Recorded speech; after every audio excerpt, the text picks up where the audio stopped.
Olá, você está no Atemporal Cast. Estamos muito felizes de ter você aqui com a gente de novo, em mais um episódio. Antes de começar o episódio, queremos dar apenas alguns avisos. Essas gravações nós estamos fazendo via internet. Então, pode ter ocasiões que, mesmo editando, fique algum ruído, alguma falhazinha na gravação. Mas tenham certeza que a gente está fazendo o nosso melhor para trazer um áudio com a melhor qualidade possível, mas acima de tudo, um conteúdo de grande qualidade. Dito isso, vamos para mais um episódio do Atemporal Cast. E hoje temos o privilégio de conversar com o Thiago Spike, que é desenhista, quadrinista e professor de artes. Ele vai falar para nós um pouco sobre sua trajetória, seus aprendizados ao longo do seu caminho e, principalmente depois, vai falar sobre o tema Cursos de Desenho à Distância. Será que funciona?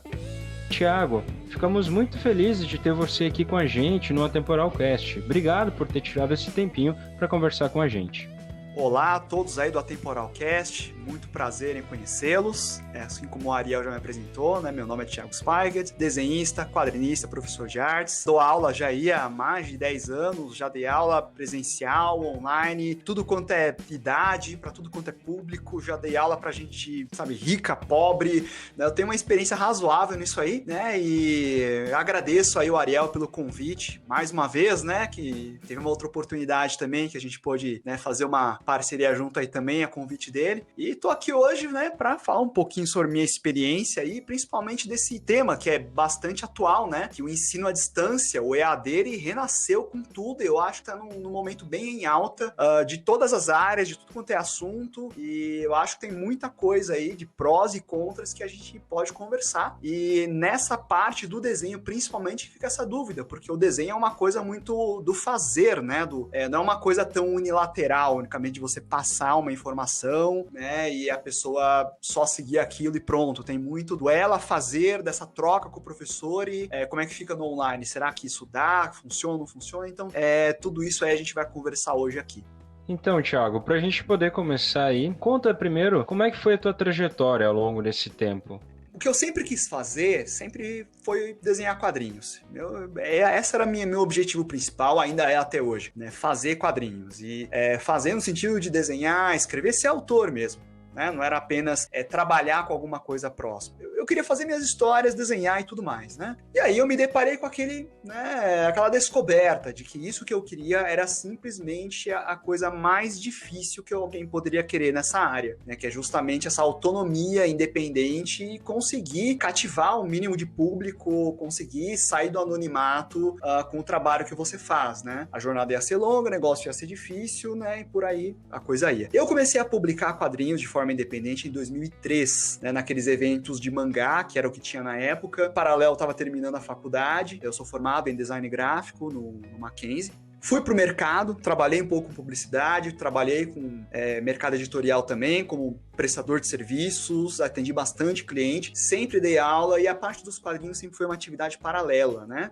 Vendo tudo isso daí, com o passar do tempo eu decidi formalizar o meu negócio. Foi aí que eu comecei um selo editorial, né, que eu chamei de Cras Editora. Naquele primeiro momento eu não tinha a menor ideia do que era ter uma editora, mas ainda assim eu fiz e tentei fazer do jeito que dava, né? E sempre fui me adaptando, mudando, eu e a equipe, a gente foi seguindo assim, enfim. Aí tem uma série de histórias que aconteceram no meio do caminho, mas onde que entra o YouTube nessa história? Eu já sabia desde o começo, que eu fundei a Crasa em 2007, que a internet ia ser o caminho, que não adiantava a gente tentar ir pelos meios do mainstream, pela banca de jornal, pela livraria, né, indo bater de frente com os gigantes do mercado. Não adiantava. Então a internet seria o caminho, só que por qual plataforma? A gente tentou aí abrir blog, fotolog, comunidade no Orkut, mas nada disso deu muito certo. E quando o YouTube começou a ficar em alta, eu olhei para aquele formato e eu disse, olha, acho que isso aí é um negócio que eu me identifico mais. Eu já dava aula, eu sempre gostei de falar, falei, olha, acho que eu posso tentar seguir por aí. Foi aí que a gente montou o canal chamado Cras Conversa. Conversa, já tinha o selo da editora. Levou mais ou menos um ano para eu me adaptar, eu entender como fazer vídeo, encontrar o meu formato, e aí eu decidi que, olha, o negócio é a gente focar mesmo nessa área de desenho, nessa área de quadrinhos, né? Não expandir para falar de cultura nerd ou algumas outras coisas assim, ser bem focado, e a gente vai rebutar. Foi aí que eu zerei o primeiro canal, que era um piloto, e aí eu abri o Crass Conversa Oficial, que esse é o canal que todos vocês conhecem aí, né? Quem já acompanha, quem não conhece, tá convidado a conhecer. Dia 1 de janeiro de 2013 foi que inaugurou o canal Crass Conversa Oficial, e desde então aí eu tenho mais de 1000 vídeos publicados, e no meio dessa trajetória que continuei dando aula, eu desenvolvi o curso online também, e aí por aí foi. Então, resumidamente, até chegar ao canal, essa é a história. Eu achei interessante ele, com certeza o Thiago do passado teve um desafio muito grande. A área que ele queria trabalhar e tocar a vida não tinha tanto espaço no Brasil. Como é que foi para ti esse choque inicial? Assim, não era nenhuma surpresa pra mim saber disso, né? É só você olhar, né? Mesmo pega uma criança dos anos 90 ou dos anos década de 2000, não há a tradição de produções nacionais em banca, né? Exceto Mauro de Souza, claro, né? Isso já é um fator que evidencia uma escassez por algum motivo, né? É um fato isso, não há essa produção. Então eu já presumia que teria um grande motivo ou vários motivos do porquê que era assim. Então não foi nenhuma surpresa. Eu acho que mesmo assim eu quis continuar por uma questão de, acho que objetivo de vida mesmo, sabe? Eu acho que é aí que entra aquela coisa do, né, do sonho que todo mundo fala, né? Você vê uma coisa totalmente que todo mundo vai dizer não, que isso realmente não dá certo, tal, mas você olha e fala assim, cara, existe uma chance em 1 milhão, então eu vou correr atrás dessa uma, e não das outras 999.999 que vai dar o não, né? O não todo mundo já sabe, o não todo mundo já tem, né? Eu quero tentar descobrir esse sim. Então, acho que talvez isso que sempre eu tive em mente, né? Então, assim, não foi nenhum choque saber disso. Tiveram outros percalços no meio do caminho, assim, que eu fui descobrindo, né, ao longo do tempo. Tava contando, né, que quando tu começou, tu trabalhava num outro lugar antes de poder dar o pontapé para ir para editora, para poder trabalhar com quadrinhos, né? Como é que foi para ti essa transição? Que momento tu disse assim, olha, é hora de dar o pontapé e tentar arriscar um pouco mais? Bom, eu sempre trabalhei na área de desenho, design, coisas próximas, né? Exceto meu primeiro emprego mesmo, que aí eu trabalhei de caixa no restaurante, né? Auxiliar de cozinha, essas coisas assim. Mas era primeiro emprego, foi ótimo, né? Mas aí quando eu entrei na faculdade, peguei estágio em agência de comunicação, etc. Eu fazia os quadrinhos com uma certa tranquilidade, porque tava meio próximo, né? Você editar uma revista, você desenhar, você diagramar, esbarra um pouquinho na coisa do design gráfico, né? Então não estava tão distante assim. E alguns trabalhos que eu consegui foi justamente por eu ter feito aqueles primeiros fanzines, né? Um dos primeiros trabalhos que eu peguei foi uma história em quadrinhos para um plano de saúde. Era uma empresa pequena, queria ter um gibi institucional, virou lá o meu fanzine, era mal desenhado na época, mas mesmo assim foi suficiente para eles olharem e falar, vou passar o trabalho para você. Então tava ali meio próximo, né? Eu só ia tocando as duas coisas ao mesmo tempo. Então durante muitos anos eu fazia os quadrinhos por conta própria e o meu trabalho principal era serviço para cliente, que era a ilustração, era fazer cartão de visita, fazer folder, fazer banner de salão de cabeleireiro, coisas assim, né? E eu ia meio que tocando as duas coisas ao mesmo tempo. Mas eu sempre tive em mente que eu queria tentar fazer essa transição, mas sabendo que o meu ganha-pão não seria de vender quadrinho, vender o livro, né, que eu digo, o fascículo, e sim coisas que estariam diretamente relacionadas com a atividade de fazer quadrinho. Então, seja o ensino de desenho, de arte sequencial, seja projetos que envolvessem isso daí, né? Tudo que tivesse meio conectado a essa atividade principal. E levou aí o quê? 15, 16 anos para eu conseguir fazer essa base, né? De ter... Hoje todas as minhas atividades profissionais são ligadas à marca da Crass, tanto a loja, curso, quanto o canal, quanto os quadrinhos, quanto tudo quanto é coisa que eu faço, né? Que é a minha fonte de renda hoje. Mas foram aí, né, 15 anos fazendo isso, né? Pro pessoal que é teu fã aí, que acompanha o canal, uma curiosidade, por que o nome Crass? O nome Crass, indiretamente, eu peguei de referência de uma HQ de 1974. Era um gibi chamado Crass. Eu nunca tinha lido ele, né? Eu sabia da existência dele. Eu achava que era um nome que era bacana para uma marca, né? Um selo de quadrinhos, assim, porque ele é fácil de lembrar, ele faz referência à onomatopeia, ele tem essa coisa de impacto, né? De algo que chega assim, né? Que chama atenção, né? E aí eu resolvi adotar essa sigla, né? Uma Crass, né? Mais tarde, muitos anos mais tarde, foi que eu pude adquirir um exemplar desse quadrinho de 1974. Claro que hoje ele é um gibi raro, né? Quando eu li no editorial o porquê que os editores escolheram aquele nome para a revista deles, a justificativa era muito parecida do porquê que eu também quis isso pro nome da editora, né? O nome de impacto, que ele faz muita referência à história em quadrinhos, né? Que, olha, é uma coisa que reúne selos, né? Autores brasileiros, que a revista Crass era assim, né? Era tudo autor BR. Então, é justamente para causar um impacto, né? No meio de um cenário onde você tem uma predominância de publicações estrangeiras, de repente tem um selo que uma editora que, olha, é focada em produção original, né, brasileira. Então, acabou coincidindo isso, né? A mesma percepção da onomatopeia dos editores acabou sendo a minha e teve uma referência indireta ali, né, que eu peguei dessa revista. E na época falaram que é uma revista que as pessoas gostavam bastante. Ela fez um relativo sucesso, ela não durou muitas edições, mas todo mundo, os colecionadores de quadrinhos aí, eles referenciam bem essa revista, né, até hoje. Que bacana. É bom saber as origens aí, as influências que nos motiva, nos dá base, né? Nos inspira. Então, a galera que gosta dessa área, que quer trabalhar também com quadrinhos, que gosta desse universo, fica aí a dica, né? De que as suas referências podem ajudar na hora de decidir algo que pode marcar a sua vida, como o nome da tua empresa, o nome que tu carrega até hoje, né? Só uma última pergunta com relação ainda à tua trajetória. Tu disse que começou a gravar os vídeos no YouTube, fez um teste ali por 1 ano e depois deu um reboot no canal. Foi fácil para ti começar a fazer as gravações e foi fácil se conectar ali com o tema, determinar e focar a área que tu queria seguir no canal? Olha, eu diria que não foi uma coisa difícil, né? Quando comecei, eu já tinha em mente que seria um período de experimentação. Eu comecei falando sobre essa área de desenho, depois eu tentei tangenciar algumas coisas de cultura nerd, voltando para quadrinhos, comentando, sei lá, saiu um jogo tal, eu comentava um pouquinho sobre o jogo, tá?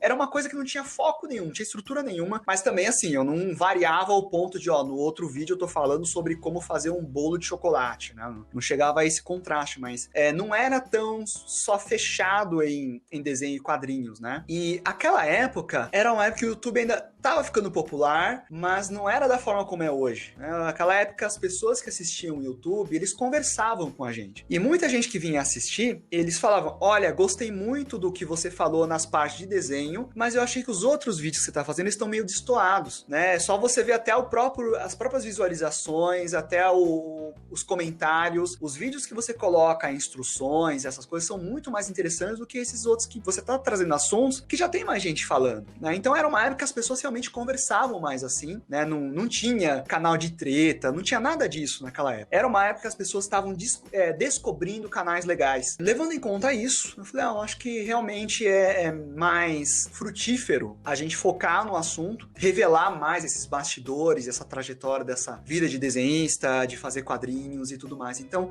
foi uma coisa meio natural, assim, foi de feedback, de analisar, eu já estava consciente que era um período de experimentação. Eu não achava que o canal ia atingir a proporção que atingiu hoje. Se você pega vídeo meu de 2013, eu falava, isso aqui vai atingir no máximo 25 mil inscritos, porque eu sabia que era um tema específico, e hoje a gente tá aí com 360 mil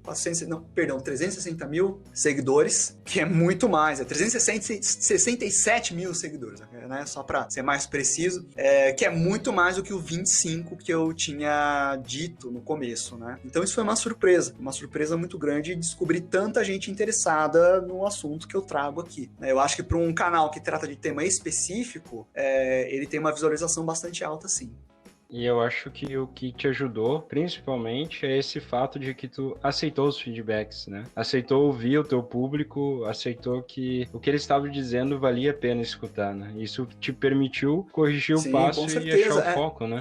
Esse era, ao meu ver, um dos diferenciais do YouTube, né? Naquela época, pelo menos. Porque televisão, né? Sempre aquela comunicação de cima para baixo, né? Quem tem a comunicação na mão, ele vai e fala, e as pessoas que engulam aquilo. daquilo, né? Você não tem a réplica. E o YouTube, naquele momento, era justamente uma mídia alternativa. Então, eu não quero ver nada que tem na TV, eu não gosto de ver jornais, sabe? Eu quero ouvir falar sobre outras coisas. Pô, tem um cara aqui no YouTube que fala sobre um assunto que eu gosto, que você nunca vai ver na televisão, algo desse tipo. Então, existia essa proximidade maior. Como eu também me colocava na posição de, olha, eu ainda tô aprendendo a mexer nisso, esse feedback era importante. Mas assim, eu sou assim, né? Eu sou assim. Tanto que eu não tinha uma câmera boa, eu até hoje não sei fazer vinheta, mas ninguém nunca se incomodou com isso. Ninguém nunca chegou e falou pro eu, Thiago, tem que ter vinheta no teu canal, cara, senão não assiste esse negócio não. Ó, tem que ter uma trilha sonora aí, uma abertura. Ninguém nunca reclamou disso pra mim.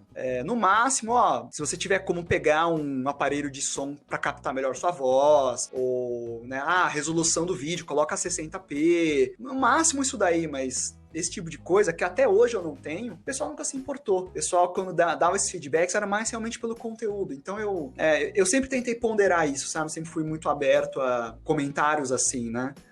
Thiago, brigadão aí por ter compartilhado com a gente a tua trajetória, os teus desafios ao longo desse caminho. E agora, vamos falar sobre o tema principal, curso de desenho à distância. Será que funciona mesmo? O que tu tem para dizer para nós sobre isso?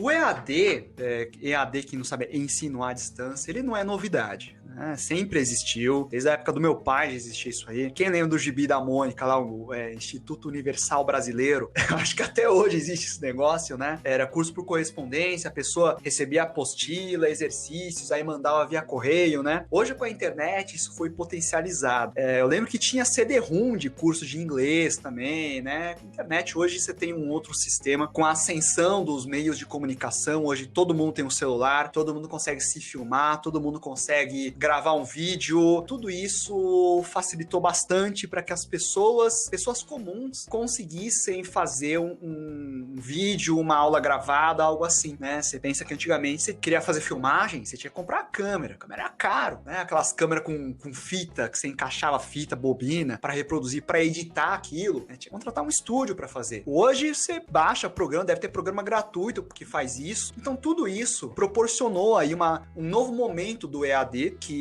possivelmente vai se tornar até algo presente na vida das pessoas, possivelmente até em alguns aspectos mais fundamentais de ensino, né? Já se fala algumas pessoas sobre homeschooling, umas coisas assim, né? Não tô entrando no mérito se eu sou contra ou a favor disso, só tô dizendo que isso tem se tornado um assunto para se falar, né? Hoje em dia muitas pessoas estão defendendo isso. E onde que entra a parte do desenho aí, né? Eu sempre dei aula presencial. Eu ia até desde casa de família muito rica, eu fui dar aula também em centro cultural, em Cidade de Tiradentes, Guaianazes, né, extremos aqui da periferia de São Paulo, fui para Capão Redondo, fui para esses bairros bem de periféricos para dar aula, dei aulas, sempre presencial. Peguei essa parte do YouTube começando, tudo mais, e desde quando eu abri o canal, as pessoas falavam para mim fazer um curso online. E eu era relutante, né?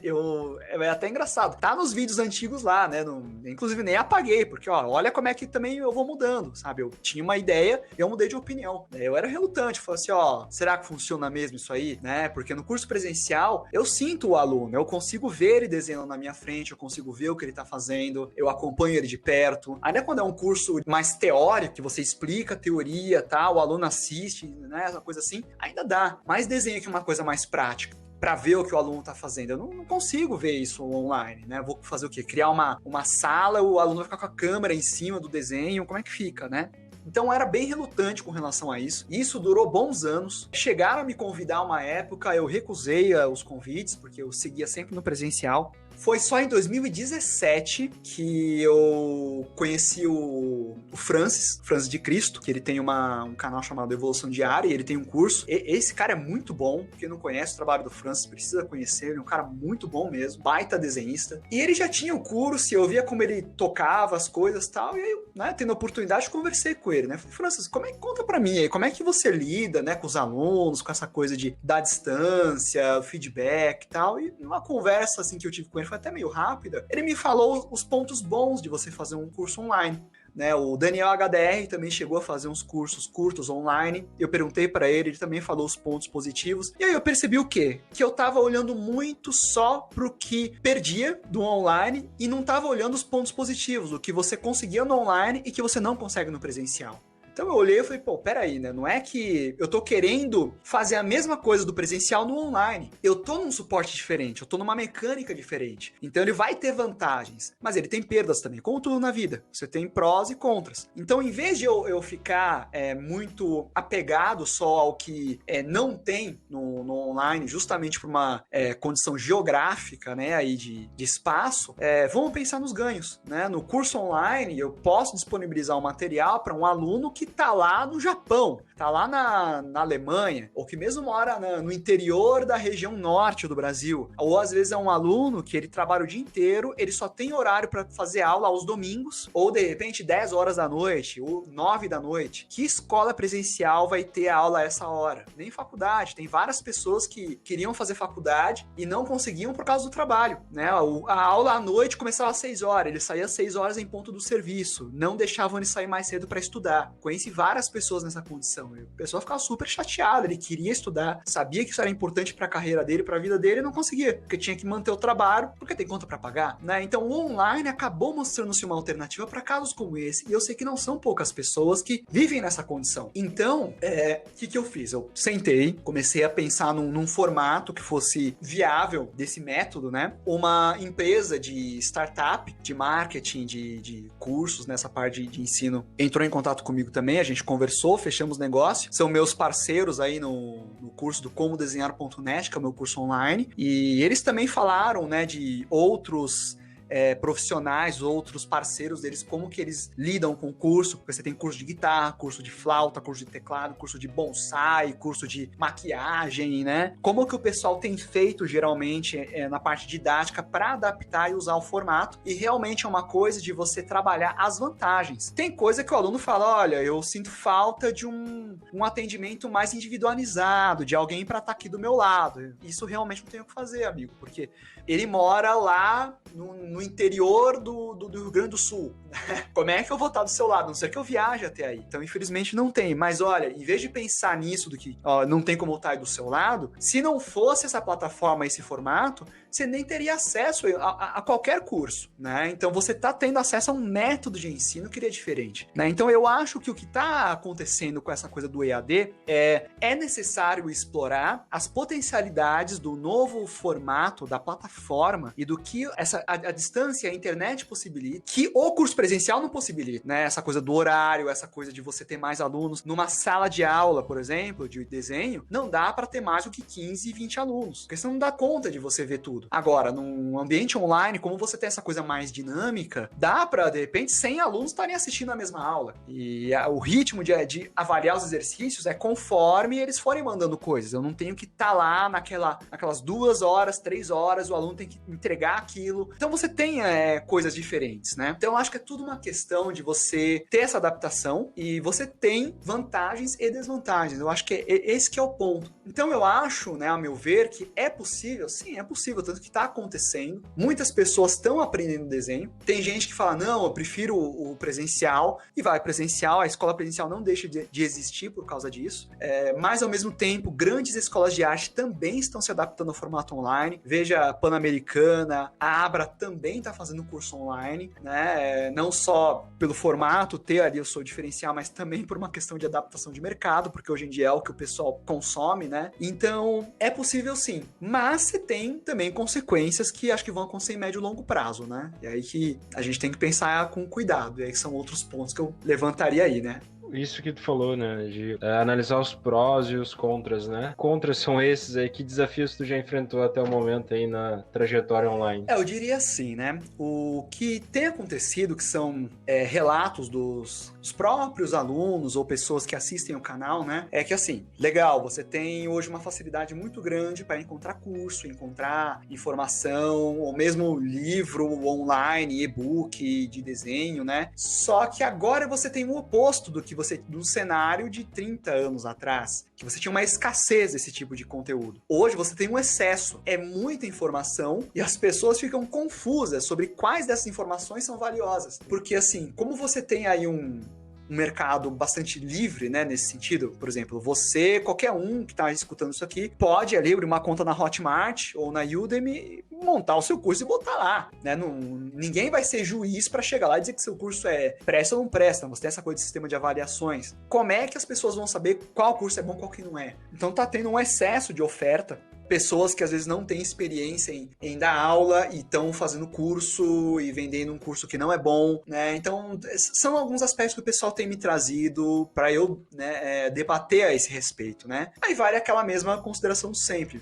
Vale a pena você ver um pouquinho do histórico do professor, se o cara realmente tem experiência na área, ou se é uma pessoa inexperiente, que, olha, ele nunca trabalhou em nada, mas tá querendo dar curso, né? Outro dia eu falei num vídeo do canal, né? Fiquem espertos, porque às vezes tem menino que ele vai dar curso sobre como desenhar pra Marvel e ele não trabalha com isso. Daí vai ver porque ele assistiu uma palestra de um cara que desenha pra Marvel e ele quer fazer um curso disso. Infelizmente rolam umas coisas assim, e aí cabe a cada um aí fazer uma pequena pesquisa para ver qual curso é mais de sua confiança, né? E aí você tem um outro ponto também, que aí já não é uma crítica com relação a cursos, mas também ao perfil das pessoas que vão atrás. Você tem uma preguiça generalizada de muitas pessoas aí, né? Então assim, mas aí tem um monte de oferta, como é que eu vou saber qual que é bom? Aí fica vendo que não sei o que, não sei o que lá. Pô, antes, para você ter acesso a um livro que seja, você tinha que ir em biblioteca, sabe? Você não tinha opção de curso, você tinha que ir no presencial. Eu tive professor que o cara morava numa cidade do interior e a escola era em São Paulo. O cara viajava 2h30 todo dia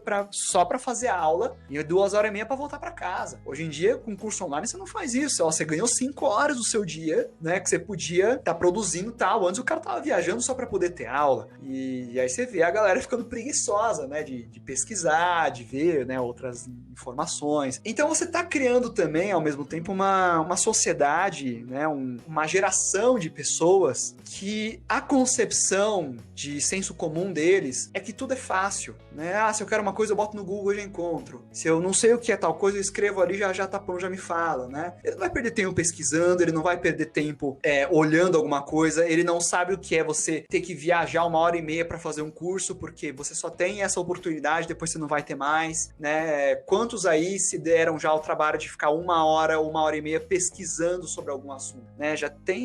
Diminuiu bastante, mas tinha cara que reclamava que os vídeos do meu canal eram muito longos, porque tinha 10, 15 minutos. Ele falava, o ideal é ter 3. Aí esses daí eu puxava a orelha. Eu falei, cara, pô, já tô dando um conteúdo mastigado, de graça. É um assunto que você diz que tá interessado. Sim. Você ainda acha 10 minutos muito, cara? Né? Então, assim, esse é um problema de médio e longo prazo que você vai criar uma nova lógica estabelecida com a garotada, por conta dessa grande demanda de oferta, né? De muita gente que acha que tudo é fácil, tanto no sentido de conseguir informação, de se desenvolver e principalmente de tipo, olha, fazer um curso é fácil, eu mesmo posso fazer, né? E aí você tem esses casos de, o menino começou a desenhar faz um mês e ele já quer vender curso, né? E isso, na verdade, é pior para ele, porque é ele que passa vergonha, né? Então são algumas consequências dessa nova geração, dessa transformação que teve hoje em dia, né? Que infelizmente faz parte, né? Você cria liberdade e isso acaba acontecendo. Então a dica de ouro é pesquise bem antes.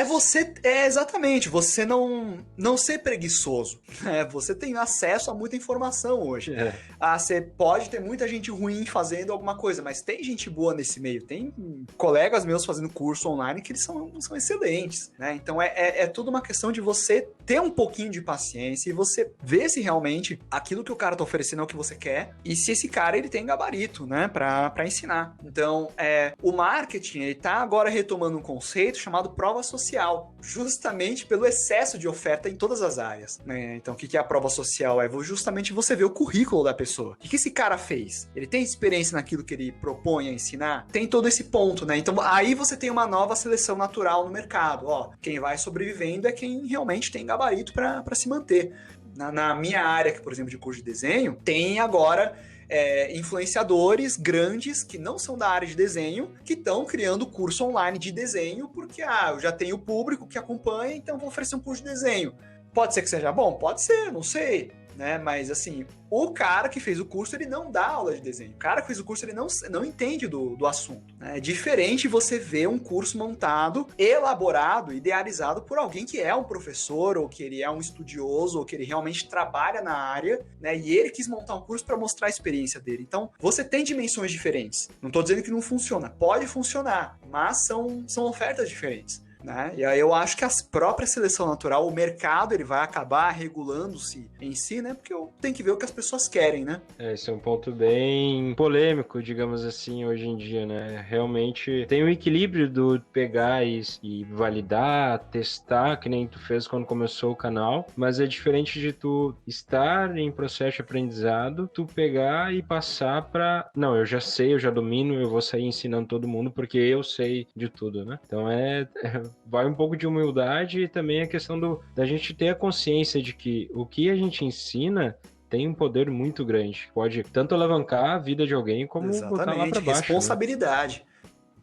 Bom, Thiago, uma última pergunta antes da gente ir para as perguntas finais é esse paradigma, porque assim, tu tem um curso online, que no final eu vou pedir para te relembrar. Tu ensina por meio do YouTube também, né? O teu canal ali, para quem acompanha, assim como eu, traz dicas práticas, conceituais, desde como se posicionar na carreira como profissional a como fazer determinada técnica. Como é que fica isso dentro de ti? Até que nível, isso aqui eu vou colocar no canal. Não, isso aqui eu tenho que guardar para o meu curso. Como é que tu encontra esse equilíbrio? Ótima pergunta. Gostei. Vamos lá. Essa era uma preocupação que muita gente tinha antes de começar o curso comigo. Falou assim, quer ver o curso se é um repeteco do canal? Né? E isso realmente era preocupante. E não, né? De fato não é. O curso é um conteúdo muito mais parrudo, assim, do que o canal, né? O canal... ele é mais um canal de conversa, né, de diálogo. Eu falo algumas coisas bem por cima. Eu nunca expliquei um conceito técnico no canal, assim, de desenho mesmo, com exercícios, comigo desenhando e mostrando como que eu faço. Até porque alguns conceitos, para você explicar, você precisa de tempo. Não dá para, por exemplo, explicar o conceito de base de perspectiva em 10 minutos. Você precisa aí de meia hora para explicar. Perspectivas 3 pontos de fuga, você precisa aí de uns 20 minutos, meia hora para explicar direito, né? Não resumir, dar um resumão, né? Então, a aula, ela tem essa coisa do aluno, olha, para tudo que você tá fazendo e presta atenção. O YouTube, eu sei que é um negócio que muita gente não assiste o vídeo, ele escuta o vídeo. Ele deixa o vídeo tocando e vai fazer outra coisa. Ele tá desenhando, ele tá limpando a casa, e deixa tocando, né? Então, o nome do canal em si, que é Cras Conversa, né? Justamente, eu mantenho fiel a isso. É uma conversa que eu falo sobre o assunto, eu menciono algumas coisas, eu dou algumas dicas simples, mas eu nunca ensinei desenho no canal. Nunca fiz um tutorial no canal, né? A não ser alguma coisa muito simplesinha, tipo, ó, pra que serve o lápis branco? Você acha que é inútil? Não, cara, dá pra fazer isso, ó. Isso não foi uma aula, só respondi uma pergunta simples. Não são poucas as críticas ou gente que fala, eu vejo seu canal, mas você não desenha no canal. Hoje eu falo, você quer ver desenho? Faz o curso. No curso lá eu ensino desenho, entendeu? Mas eu não quero pagar. Então, não reclame, meu filho. Então, assim, até porque você fazer uma aula que eu desenho, que eu mostro o conceito, mostro na prática, é muito mais trabalhoso. Não dá pra fazer isso daí, assim, de bobeira.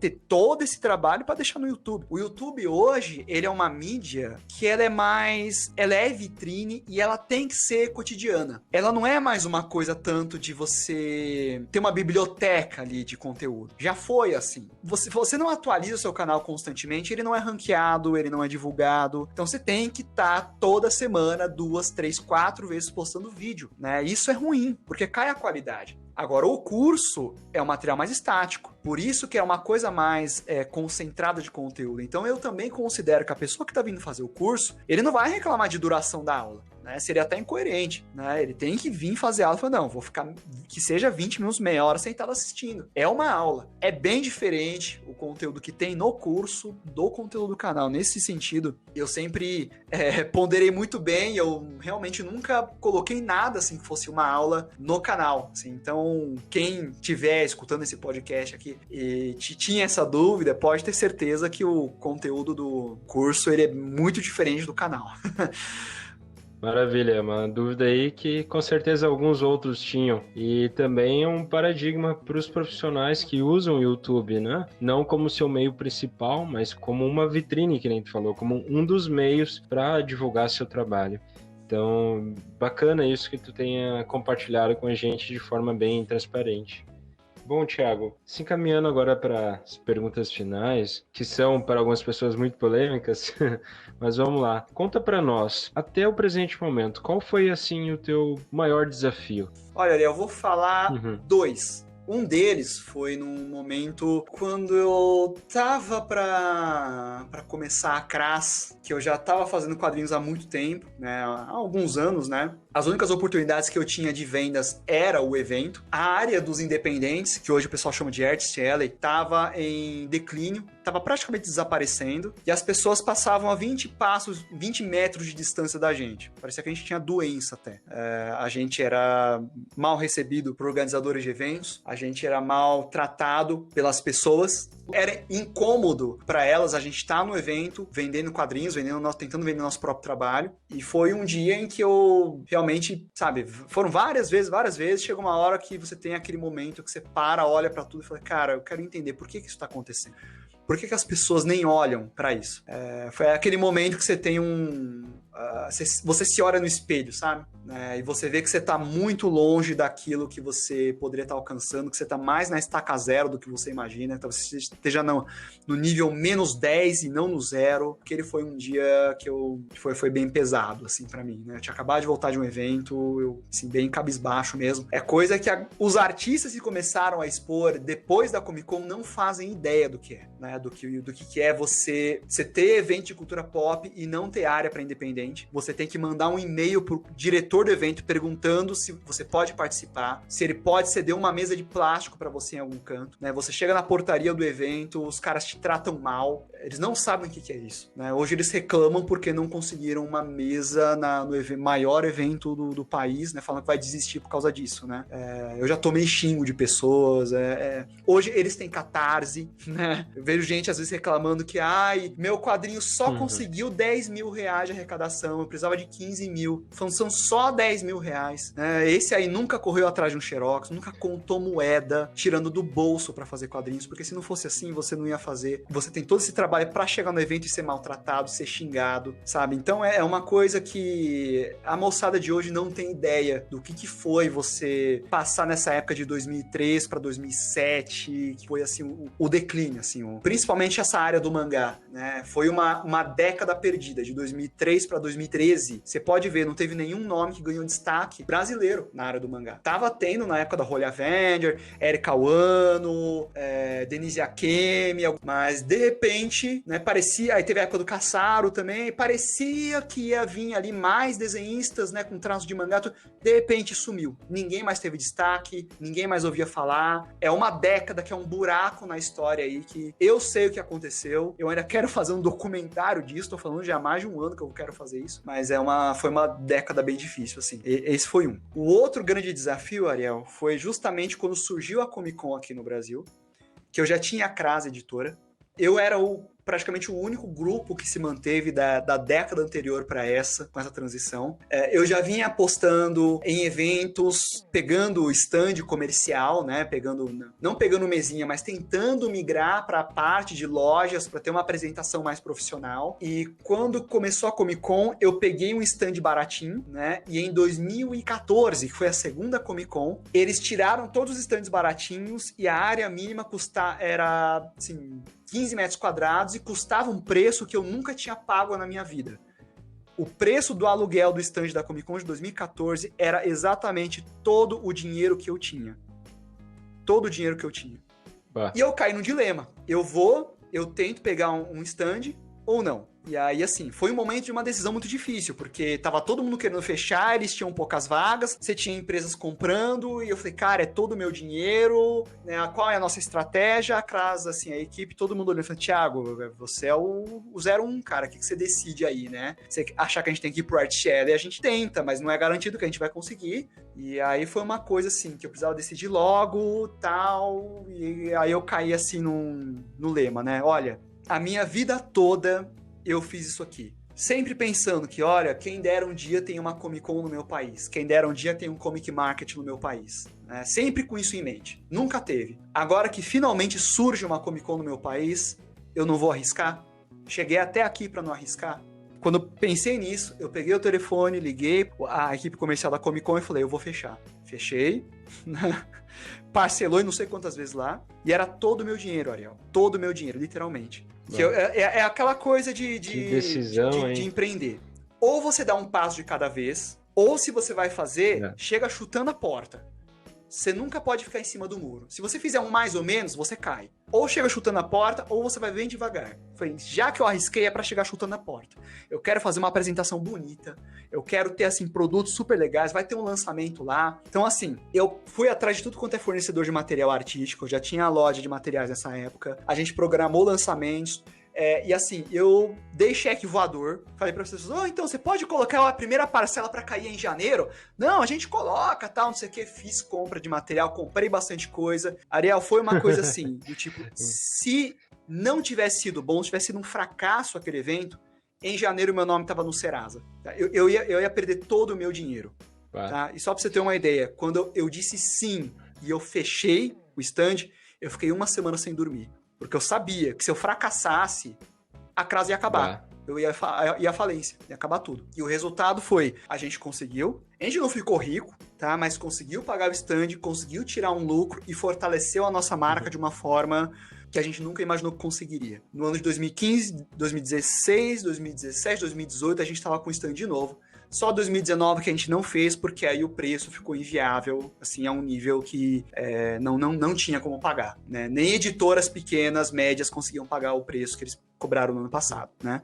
Mas aí tudo bem, né? Mas a gente fez aí 5 anos de Comic Con com stand, fomos o único grupo editorial, assim, de independente do Brasil que fez isso nas proporções de uma Comic Con. Não existe outro grupo de independentes, somos os únicos que fizemos isso, corremos esse risco. Foi uma coisa de arriscar mesmo. Foi um risco que eu corri, foi um ano desesperador, mas deu tudo certo e estamos aí, conseguimos crescer. Então, às vezes, quando surgem alguns desafios assim, a gente tem que encarar. Se eu não tivesse encarado aquilo naquela época, pode ser que hoje a gente não teria a credibilidade que a gente conseguiu atingir. A equipe não estaria motivada da forma como tá. Talvez a gente nem existiria mais, não sei. Ou a gente ia ser mais um grupinho de desenhistas anônimo, né, que passa batido. Então, por isso que eu falo sobre empreender. A gente tem que correr risco, né, às vezes, e falam risco calculado, né? Saber que, olha, dá para acertar. Tem mais chance de acertar do que de errar. Vamos tentar. E fazer de tudo para acertar. Então foi bem louco. Nesse meio período teve caso de montadora que tentou me passar a perna. Cada história que você nem imagina, Ariel. Coisa que se eu falar aqui é até perigoso. Mas acontece cada coisa em bastidor de evento grande, vocês não têm ideia. Sabe? Tem cara que tenta dar golpe, é maluquice, é coisa que só quando você experiencia é que você descobre assim, caramba, acontece esse tipo de coisa. Mas é uma experiência que só a gente tem. Só a gente no sentido dos autores independentes, né? Bom, Thiago, obrigado aí por ter compartilhado esses 2 desafios aí que realmente foram bem impactantes e tenho certeza que em algum momento vai rolar aquele documentário e a gente vai ajudar a divulgar aqui também. Mas, Thiago, conta para nós, então, qual foi, assim, a tua maior realização? Qual foi a tua maior conquista até o presente momento que tu considera sendo o ápice para ti? Acho que um dos maiores méritos que eu tenho é justamente conseguir manter essa equipe que é da CRAS durante tantos anos. Tiveram pouquíssimas mudanças ao longo de tudo isso. E ela acontecendo. A gente é praticamente o único grupo de quadrinistas que está há tanto tempo junto. Eu não conheço outro que está há mais de 10 anos, que tem homens e mulheres, né? E nenhum aqui é casal, não é grupo de casal, né? Duplinha, com sobrinho, não, é uma equipe com várias pessoas, a gente está unido pelo trabalho, é uma relação, acima de tudo, de confiança e respeito, né? Ninguém está aqui porque eu estou brigando, porque depende disso, né? Todos eles, a hora que eles quiserem sair, eles podem sair, tá todo mundo junto nessa porque quer. Eu os respeito, eu confio neles, eles confiam em mim, eles me respeitam. Mas eu acho que de tudo isso, a maior conquista foi, de fato, hoje eu consigo viver da marca que é a Crase Estúdio Editora, que a gente tem a nossa loja virtual, que a gente promove cursos, que a gente tem as publicações de quadrinhos. Hoje elas se pagam. Nós temos mídias, nós temos como pegar serviço, virou minha fonte de renda. Eu não preciso trabalhar em outra coisa sem ser coisas relacionadas à minha área de atuação principal. Num país como o Brasil, que muita gente vai dizer que isso é difícil, que não tem tradição, ainda mais na área de quadrinhos. Eu acho que essa é uma das maiores conquistas, assim, né? Que eu diria que é realmente uma carreira que só o tempo mesmo para conseguir acontecer, né? Hoje eu vivo da minha marca, não preciso estar dentro de uma outra empresa ganhando salário para fazer o que eu quero, para tocar o meu canal. Eu falei, não, o meu canal tem a ver com a minha atividade principal, além do curso, além de tudo isso, né? Quando eu estou sentado fazendo quadrinhos, ele está vinculado à minha atividade principal. Ele não é mais aquele trabalho em paralelo, que é o que eu quero, mas eu tenho que manter outra coisa, né? Então, eu acho que isso para mim, é a minha maior conquista, né? E eu costumo dizer assim, que eu devo aos quadrinhos tudo que eu tenho hoje. Tudo que eu tenho, tudo que eu sou, né? Os amigos que eu conheci, a minha esposa eu conheci por isso também, mesmo minha família também, que sempre me deu forças, né? Tudo isso que eu faço. Quando às vezes eu montei a Comic Con, olha aquele stand gigante que a gente faz, né? Bonito, custa caro, é trabalho pra caramba, junta dinheiro o ano inteiro, mas a gente faz bonito, ele fica grande, bonito. É aquele momento que eu paro, olho pra aquilo e falo, caramba, eu fiz isso, né? Eu que juntei essa galera, ou quando a gente tá gravando um especial de Halloween, que é muito engraçado aqui, né? Tá todo mundo aqui vestindo máscara de monstro. Falei, caramba, mano, olha as ideias loucas que eu tenho. E essa galera vindo junto comigo. Como é que eu consigo convencer os caras a fazer umas bobeiras delas junto comigo, né? É um momento em que eu falo, caramba, que legal, eu consegui uma coisa dessa, sabe? Eu acho que isso é uma conquista, sabe? Eu consegui ter essa troca com essas pessoas que eu escolhi, esse time que eu montei, que tem essa confiança, essa proximidade, né? Eu acho que de um modo geral é isso, né? Se eu pudesse dizer para as pessoas, né, aí que estão assistindo, nunca se esqueçam daquelas pessoas que estavam do seu lado quando você não era ninguém. Nunca se esqueça dessas pessoas, nunca deixe de mostrar gratidão para elas quando você não era ninguém. Eu acho que isso é o mais importante. É o que eu tento fazer, pelo menos. Maravilha, Thiago. Obrigado aí por compartilhar para nós essa tua conquista, essas tuas realizações. A gente fica feliz de que o Thiago lá do passado não desistiu e agora o Thiago do presente atual está orgulhoso dele. E para fechar com chave de ouro, diz para nós uma frase atemporal que sempre te acompanhou, que para ti deixa atemporal. Eu ver.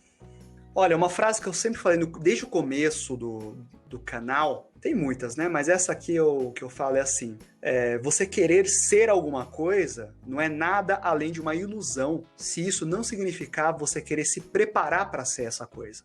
Né? Então, quer dizer, você quer ser um grande desenhista, então você tem que querer se preparar para ser um grande desenhista. Então você tem que querer desenhar, você tem que querer estudar, você tem que querer passar perrengue, você tem que querer fazer muito desenho ruim, ficar frustrado, tentar de novo. Você tem que querer fazer isso. Se o que você quer é só estar lá na frente, então é ilusão, você está se iludindo. Né? Você quer status, você quer chamar atenção, você quer alguma outra coisa, não é isso que você quer. Você tem que querer se preparar. Você vai estar sempre se preparando, porque você vai chegar mais para frente e vai perceber que o que importa não é o objetivo final, é o percurso, é a trajetória. E assim é o desenho, né? Desenhar não é o resultado, desenhar é o processo. Você quer entender de desenhar, você tem que entender o processo. Resultado é só a direção. Né? A vida é assim também. A vida é o dia a dia. Não são grandes momentos. Os grandes momentos acontecem. Mas assim como eles chegam, eles também passam. Né? Você tem que querer a trajetória. É o dia a dia. É a escolha. É a caminhada. Então, essa é uma mensagem que eu deixo para todo mundo. Principalmente para você refletir se desenho é o que você quer de fato fazer, porque se você não quer isso de fato, né, você não vai aguentar bronca. A arte castiga, tá? E você precisa amar esse castigo.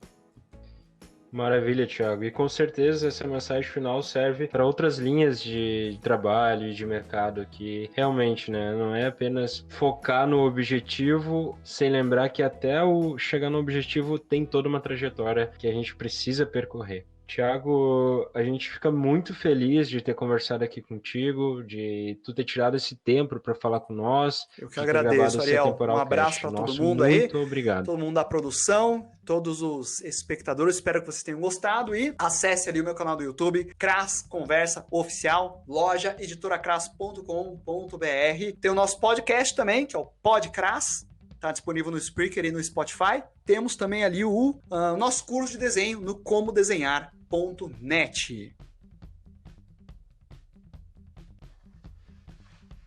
Novamente, brigadão, Tiago, por ter trocado essa ideia com a gente. Grande abraço. E queremos dar um agradecimento especial a você que está nos ouvindo. Ficamos felizes de ter você aqui em mais um Atemporal Cast. Nos vemos no próximo episódio. Até a próxima, Atemporais!